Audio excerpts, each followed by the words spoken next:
Slate Breakdown. I'm Jason Gilbo, JGilbo11. With me is Russell Clay at Russell J. Clay. Taking a look at Friday's 14-game MLB slate, the post-DeGrom meltdown day. And it wasn't a complete meltdown, but it still sucked. I'm still ticked off. It wasn't. It might have not have been a full meltdown for him in the Mets, but it was a full meltdown for my lineups. I had a few good ones last night in tournaments, and he just slowly chipped away at my soul throughout the night. Yeah, I mean, you talked about you were going to build a Matt Cain sucks lineup last night, and you did. I mean, you went full on the Rocky stack. Yeah, five Rockies. Yeah. 170 it was with DeGrom. Yeah, a DK there. I mean, that's brutal. What are you gonna do? But I mean, hey, I think I would do it again though. Like if he was in that same matchup again today, I'd play him again. So I don't know. That's just kind of how it goes sometimes. Yeah, I mean, it's a process thing. That's what you always. I mean, he wasn't a bad play by any means. It's one of those things where you're going to play DeGrom against the Padres 10 out of 10 times. I mean, it's just the way it is. And pitching was awful on yesterday's slate, and he ended up being one of the worst. No. Oh well. But moving on, folks. We're going to be excited today. We're going to get this done. Yeah, jumping right into things. Red Sox, Yankees. A little bit of weather concerns here in this game and in the next one in the Northeast in general. But overall, I think this game should get in. Rick Porcello versus Michael Pineda. 7.5 over/under. It's a chilly night. I think you're not looking at a ton of offense, but I think if anything, it's coming from this Red Sox side, just because Pineda's been incredibly home run prone. I mean, between just two starts, I believe it's Houston and the game against the Rays, he's allowed 7 home runs in those two starts. So he has that blow-up potential where stacks can pay off against him. And I think that is an interesting way to go tonight in GPPs. Definitely one of the main things I'm looking at. It's a little confusing that the Yankees are favored in this game, especially with how their offense is played basically the whole season, and now that A-Rod's out especially. But, yeah, I don't really see what they're looking at here, especially with Pineda. I do like this Red Sox, and I think they're a stackable bunch tonight. I mean, you look at 1 through 5. I'm not really in a full stack mode, but maybe 2 or 3 guys from this game, definitely. Yeah, I think one guy that catches my eye is Mookie Betts. You're looking at Pineda. I mean, 1.4 home runs per 9 since 2014 to right-handers. Yeah. Obviously, Ortiz. I mean, with that friendly short porch out there and right is certainly in play. He's crushing the ball. I mean, overall, I think there are some interesting options. And, yeah, as you mentioned, I mean, 1 through 5 might be a little heavy, but maybe getting a Betts, Pedroia, Ortiz type of thing going isn't a bad idea. Yeah, it's definitely not like a full game stack or anything crazy like that, but I think there are some valuable pieces in there. Yeah, definitely. And on the other side, I mean, Rick Porcello's been, I mean, really strong. I'm a bit surprised of how well he's pitched. And I just think right now, I mean, this Yankees offense is just on a 14-game slate. They're just going to get lost. I don't want a piece of them. Right. And even against a not as strong pitcher, you're still not looking at them either way, regardless of what the Vegas tells you. I mean, almost projected for 4 runs. I'd be pretty surprised if they got 4 runs based on how they've been doing lately. So, yeah, X them off for now. Yeah, definitely. I mean, you look without A-Rod, I mean, he wasn't too strong to start the season anyway, but overall that lineup, I mean, once you get after McCann, I mean, even Teixeira, guys like that, they're just not playing up to their usual potential. So, yeah, definitely kind of a fade situation. Right. Next game here, you got A's and Orioles, and this one is a little bit more of a weather concern. It's in Camden Yards, so it would be friendly for hitters. Obviously, Rich Hill on pitching, and then Ubaldo Jimenez. Rich Hill is solid, coming off a tough start where he had a ton of walks. Obviously, still some Baltimore righties in play here, going up against the lefty guys like Mark Trumbo, Adam Jones, still a deep GPP play. And I think because their prices are so low on DraftKings, because of that dynamic pricing, if the weather does shape up, it would be an interesting stacking option. Yeah, just in terms of this game in general, it's not too appealing on how big this slate is. I mean, I think you can pick. I'm okay with a Machado or something like that tonight against Hill, if you want to pay up. But other than that, I'm kind of not really looking too much at the Orioles. Yeah, no, I definitely agree. I think if anything, I might look at some A's bats. I mean, Stephen Vogt behind the dish and GPPs isn't a bad idea. Josh Reddick as well. He's got some power. So I think those are the only two guys I'm really, Yeah. really looking at, if anything. But I mean, obviously, that's multiple lineups. I'm rolling out GPPs. Otherwise, I think this game's kind of off the radar, especially with the weather concerns. I do like vote at catcher tonight. Yeah, I like that call. So, getting on to the next one, Dodgers and Blue Jays. Kenta Maeda, Marcus Stroman, over under of 8. Toronto, decent favorites here, -146. And you did the DFS industry a big favor last night because you rostered Derek Holland for the good of the human race. Because you know what? You said that you were going to sacrifice yourself and jump on the grenade. I did. And you did it. You know what? I'm a proud victor today. I lost the battle, but we won the war together. It's great. Finally, we got the Toronto stack payoff. And I would do it again tonight. I know the matchup isn't perfect and maybe not a full game stack because there's a few other interesting ones that you could go with.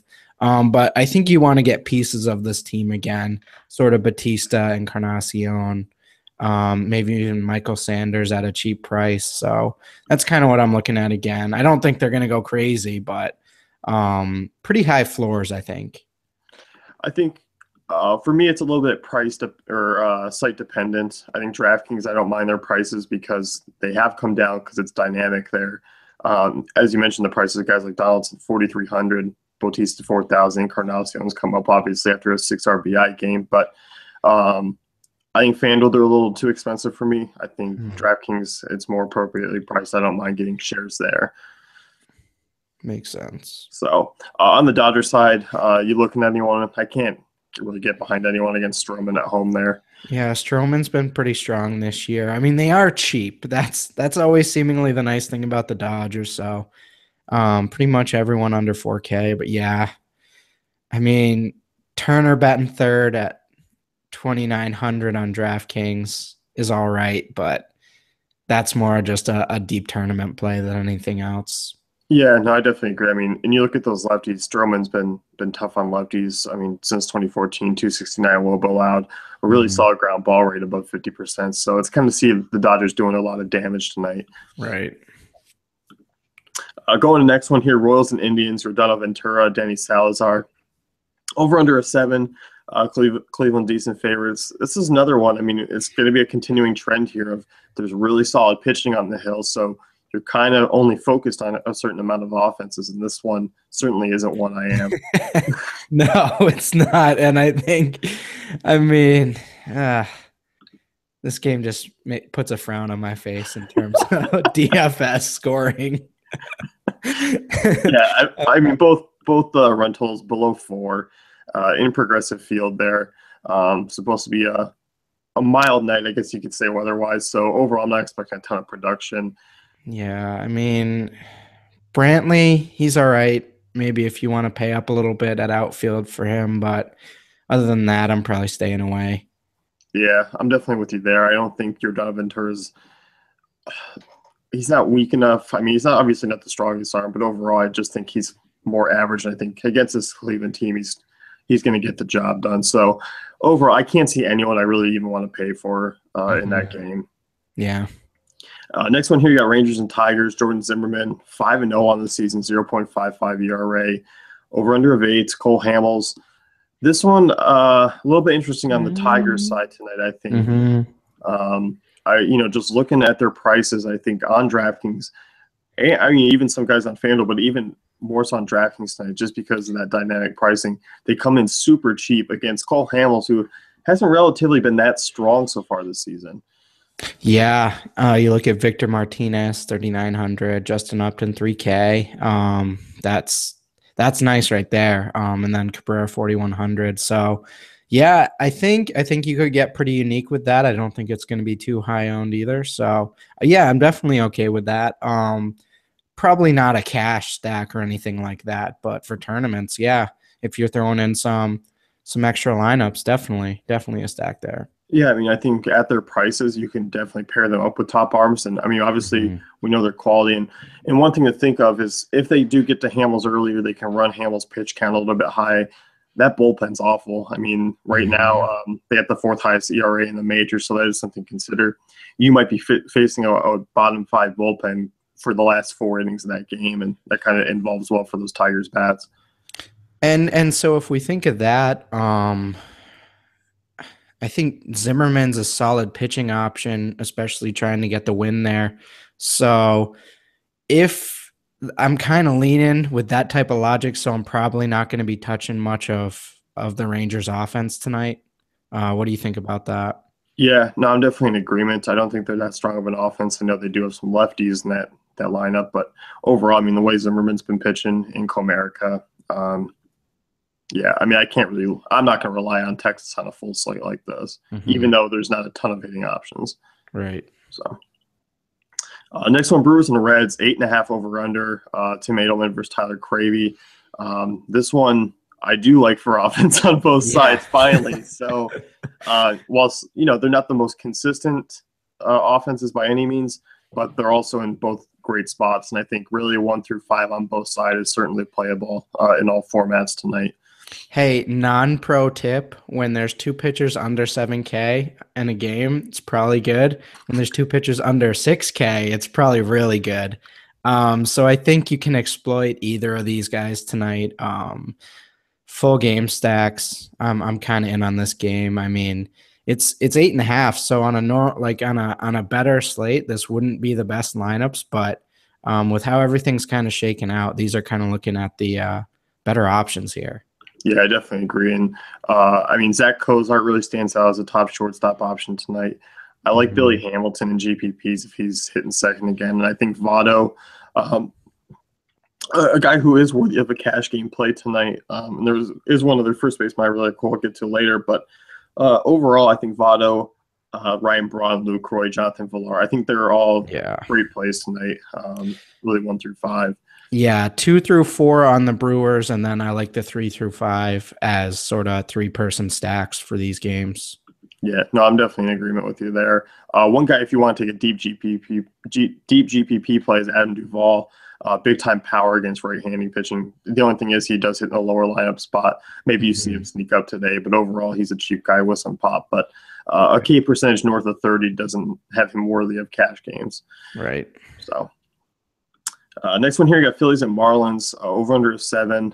Vincent Velasquez, Wayne Chen. Neither of these guys. This is another one. A game I'm staying away from. Yeah, unfortunately, Velasquez has actually been pretty good this year, so kind of tough to play Marlins tonight. They're not projected for many points, so it's tough. I think this is another game to pretty much avoid with that over under. Yeah, I definitely agree with you there. I think the one guy that you might be able to consider from that Phillies lineup, just for a cheap play, I guess you could take a look at. Oh, where the hell I lost him? Freddie Galvis. No, I was looking at Maikel Franco. Oh, okay. I know Yeah. he's kind of a guy who hits righties better than lefties anyway, but Chen is a little bit home run prone at times to right-handed bats. I think Franco could be a cheap guy with some pop there. That's fair. Yeah. So, but outside of that, I mean, I'm in agreement with you. It's nothing I want a part of. 7:35, you got Diamondbacks and Braves. Zach Greinke there, over under a 7. Obviously, I'm not picking on any Braves bats. They won't find their way into my lineups. But against Aaron Blair, I know he's a touted prospect. I think this Diamondbacks offense, there are some decent pieces. David Peralta is kind of the one guy who kind of catches my eye in that outfield just because he's pretty cheap. You hear the war drum? We're coming for you tonight, Aaron Blair. I like the Diamondbacks tonight. Obviously, the over/under isn't necessarily where you want it for a game stack, but I do like this matchup for them. So I will be throwing a stack in there. So 1 through 4, probably going to be the way I go at this one. Yeah, I mean, I like Jake Lamb, hitting second, cheap third base option with some pop there too. And then Gene Segura has been great out of the leadoff spot. Right. So next game we got going on, taking a look at Twins and White Sox. This one I really like the White Sox side of things, obviously going up against Nolasco. Once again, I think 1 through 5, you're looking at some great plays. And Jose Abreu is the guy I'm really looking at tonight at first base. I think, one, he's finally heating up. And obviously he's going against Ricky Nolasco at home. I just think that's a really favorable spot for him. I think him and Votto are my favorite first base options. Yeah, and I like Rollins in front of him. I think he's been doing pretty well for 3,400. He's pretty much been in that range for a while, so I'm okay with that. Anyone else? I know you've been on your boy Adam Eaton a couple times. I do like Eaton. I think that's an interesting top 3 to go with, or at least look at. I don't think you need to stack them, though. I think you can just kind of sprinkle them in. Yeah, I'm with you. I think the White Sox would be a contrarian stack because that's where I have them tonight. Because 1 through 5, there is some upside there, and warmer weather's in Chicago. I believe it's up in the 70s, which is nice for that ballpark and very favorable for hitters. Definitely. So on the Twins side, you're looking at anyone? I know Latos has been strong this season, but Santana, super cheap leadoff. Not too worried about Latos, so. Yeah, I'm looking at him. He's pretty cheap, and I know he's an outfielder, and you don't want to go that low for outfield usually, but I mean, I think he's got some solid skill to be that low priced. Yeah, I definitely agree. I miss his shortstop eligibility, but overall, I think he is an option up top. Vegas still has a 4-run total there for the Twins, so it's not bad. Miguel Sano's a guy I might look at in GPPs just because he's cheap and he has ridiculous power. Dozier is another one. All kinds of those boomer bust plays there in Minnesota as usual. Right. Next game here, we got Mariners and Astros. Taijuan Walker versus Doug Fister, over-under of 8. Like the Mariners' bats here in a great spot against Fister, who doesn't miss many bats. Obviously, you're rolling out really 4 lefties out of the first 5 there, and then Nelson Cruz smashed it right in the middle against Fister. I think 1 through 5, the Mariners are a really nice stack on tonight's slate. Yeah, I'm with you. 1 through 5, those are all nice options for either a stack. Is it almost cash game worthy in terms of the potential upside here? Yeah, yes. I think the one guy I would probably cut out of that is Seth Smith, and still Adam Lind. I think Cruz, Cano, Aoki are safe enough for cash games tonight. Yeah, but overall, I think those guys floors are a little bit lower than desired than I like. Okay, so probably stick to tournaments, but yeah, very intriguing nonetheless in terms of matchup. Yeah, definitely. And on this Houston side, I'm not really getting behind a lot of these names just because I think Walker's actually a great GPP option on tonight's slate. Obviously, there are guys like Correa, Springer who do have that pop. Obviously, Altuve's power is through the roof right now, but Walker, decent guy. I think obviously it's in a poor ballpark, but he's been pitching really well in and outside of Safeco this season. So I think he's kind of my top GPP option. So I'm not really trending towards a lot of these Houston bats. Yeah, I think that makes sense. I'm not afraid to throw like a George Springer in there, but I can see what you're saying by not really wanting to invest heavily in the Astros tonight. Yeah, definitely. Next one, we got Pirates and Cardinals. Francisco Liriano, Carlos Martinez. Once again, this kind of wraps up into those games where you don't see a ton of offense coming from. Cardinals been bad against lefties. Liriano has actually pitched really well against him. Obviously, he's been struggling of late, but Cardinals bats are not in a play where I want to pay any sort of salary towards them. No, yeah, this is not a hard avoid, but I'm probably not touching these guys. Just as you go through roster construction, there's not going to be a guy where I say, oh, okay, that's an interesting value. It's just not an interesting game to me. Yeah. The only one name that stands out is from the Pirates side. It's Gregory Polanco. Martinez, 338 WOBA allowed to lefties, 1.03 home runs per 9. Obviously, Polanco's been solid this season. Hitting 6th, a little bit lower in the order than you like, but overall, he's been a solid option. I think he's probably the only bat I feel comfortable throwing into a tournament. Yeah, that's fair. So, Next one here, you got Rays and Angels. Chris Archer versus Corey Rasmus. Nothing up on this one as far as Vegas goes yet. In Angel Stadium, so you don't like this a ton. I'm not a big fan of either one. We can always have a laugh about that Corey Rasmus salary on DraftKings, but yeah. 4K. I don't know if you're necessarily targeting Rays tonight. I like Longoria's price. I like Forsyth's price, but I don't think you're necessarily stacking them either. They're super cheap. I mean, that's the thing. You're going to get them at a discount. Yeah. Like a big discount. And I know Dickerson's been really struggling, but obviously hitting fourth at 31K against Corey Rasmus isn't a bad spot. But if he can turn around, I think he's still worthy of a look tonight just because that price tag is so cheap. Right. And yeah, I don't like the ballpark. Angels ballpark just doesn't scream runs to me. It never, regardless of who's pitching, it just never plays out that way. So, and obviously with Archer on the other side, I can't really see myself taking any Angels. No. Tough night to play Trout. He's still pretty expensive. So, yeah, probably not touching them tonight. Definitely. This next one, though, San Francisco and Colorado, certainly in play. On the Giants side of things, obviously, Chad Bettis starting. You were leading the pitchforks coming after Matt Cain last night, and it was just the most hilarious thing watching you get riled up. And the Colorado, they listened. They were like, you know what, we're going to put up more points than the Broncos at this point. And Vegas wasn't on them though, and it was weird because you looked at the matchup and you're like, they should be projected for at least 4 runs, and it was like mid to low threes. So obviously not the same situation tonight. Bumgarner's a very solid pitcher. So you're avoiding Rockies tonight, even just considering what they did last night. They're not going to, get anywhere close to that. So I do like the Giants side of things though. Posey, Pence, Brendan Belt. I think they're all in play. Yeah, no, I definitely agree with you.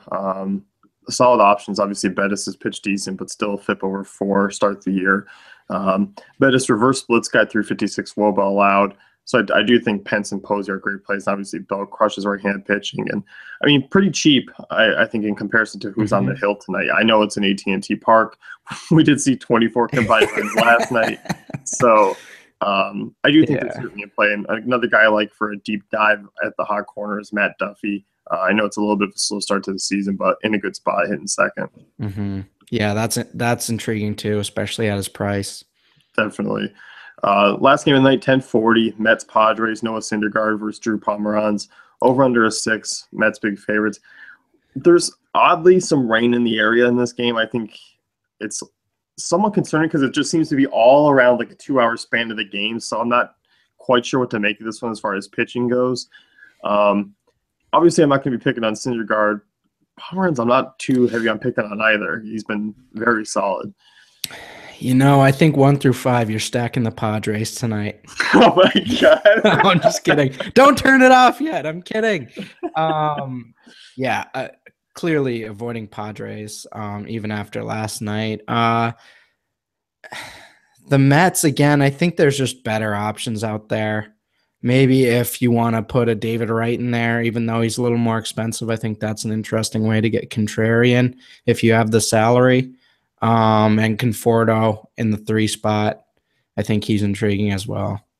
Yeah, I definitely agree. Wright is probably the only honorable mention that you can get from this game. So, I mean, you basically nailed him, and that's about all I'm taking a look at from there. Yeah. So that's going to wrap it up. A very heavy pitching slate, a very light batting slate, as you could tell. So overall, I mean, this one should be fun. Or all pitchers completely melt down as they have been over the last. Corey Rasmus comes out as your top scorer. God, I'm just dreading this because it's a 14-game slate, so one of these studs is going to get smoked. And so, but anyway, we're going to be optimistic going into tonight. Pretty much pay up for pitcher and try to find some values with the ones we told you. Yeah, definitely. So check out dailyfantasycafe.com for all our great tools and content.